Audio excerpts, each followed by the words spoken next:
Hi guys, welcome back to my YouTube channel. In the last video we saw how to write a simple basic code by using the PyCharm and how to execute it. In this video we will see the various data types that are used in Python. So let's start. These are the contents of my presentation. So first of all we will see what are variables in Python, how to declare a variable in Python, and then the variable data types in Python, and finally we will execute some examples by using the PyCharm. So let's move towards the variable. So a variable can be created in Python by assigning value to it. Unlike the other programming languages, in Python there is no need of any specific command to declare a variable. So here is an example. The x is having a value of 10, the y is having a value of 5. So these two values will show up as you print the values of x and y.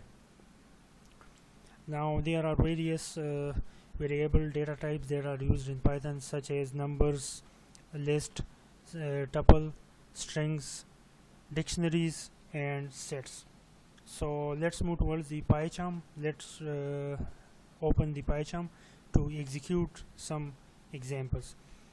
So in this window, as you can see that the x is having a value of 5, y is 6, and z is 7. So let's print the sum of these three variables. So we can write it as x plus y plus z. Execute the code and we can see that the sum is 18.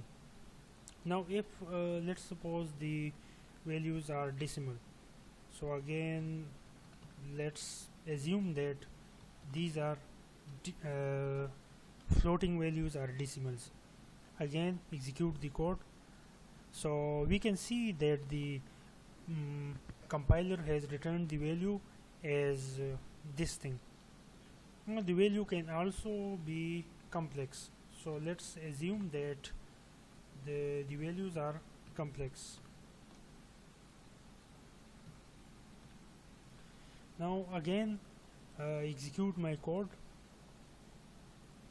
So this is the sum of these three variables. Now moving on towards the string. So let's open a new file. We can write in this code. Okay, so let's see that let's assume that my string is Pakistan. Now print the value of x. So I have assigned the value as Pakistan to my variable x. So a variable can be a string. Now what is a list? A list is ordered, it can be changed, and in lists duplicate entries can be present. Let's assume that I am creating a list as countries. To declare a list you need square brackets. Inside the square brackets you need a single comma, so let's write the names of South Asian countries.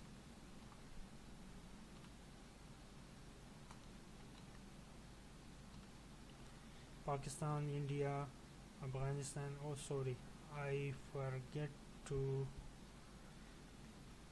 take the commas. So Iran, etc. Let's print my list.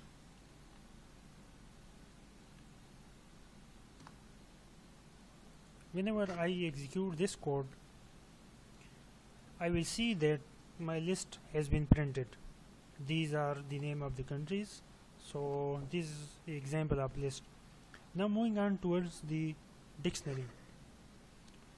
So dictionary, in order to declare a dictionary we need curly brackets and colon. So let's assume that I am writing a dictionary as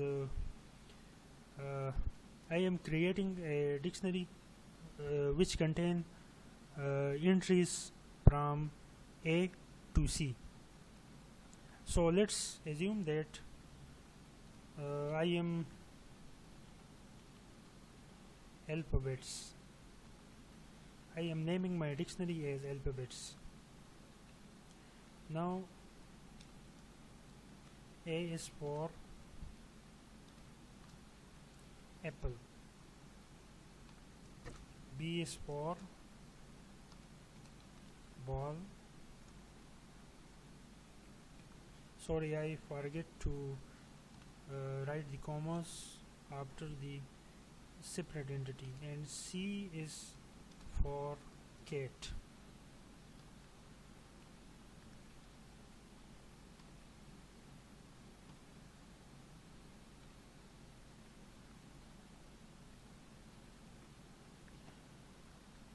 Now let's print my dictionary alphabets.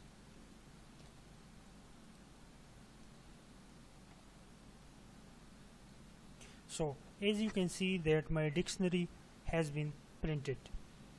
Now moving on towards the tuple. Now in order to create my tuple, but before creating a tuple is basically ordered, it cannot be changed, and in tuple duplicate entities are present. So let's I am declaring a tuple named fruits. So fruits can include peach, it can include bananas, it can include the pineapple. Okay, so let's print my tuple. So there must be a comma after each entity. So let's execute the code. Yes, this is my tuple containing the values as peach, banana, pineapple, and so on. Now last thing, that is set. So in set, a set is basically unordered and no duplicate entities can be present inside the set. So let's create a set that is animals. Animals is equal to curly brackets.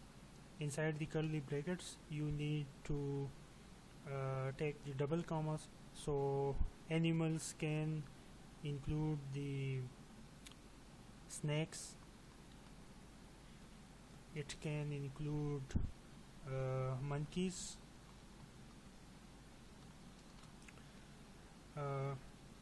it can also include tiger,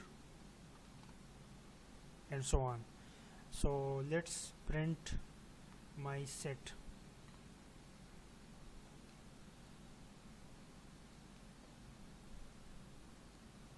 So here is my set that contains these three values. Let's take a duplicate identity named as tiger. So while printing this value, the tiger will be displayed only once, although I have written the tiger as twice.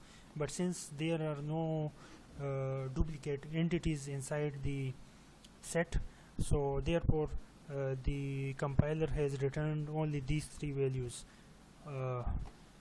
So in the next video we will discuss the various types of operation that are performed on array, and we will also discuss the brief introduction to arrays in the next video.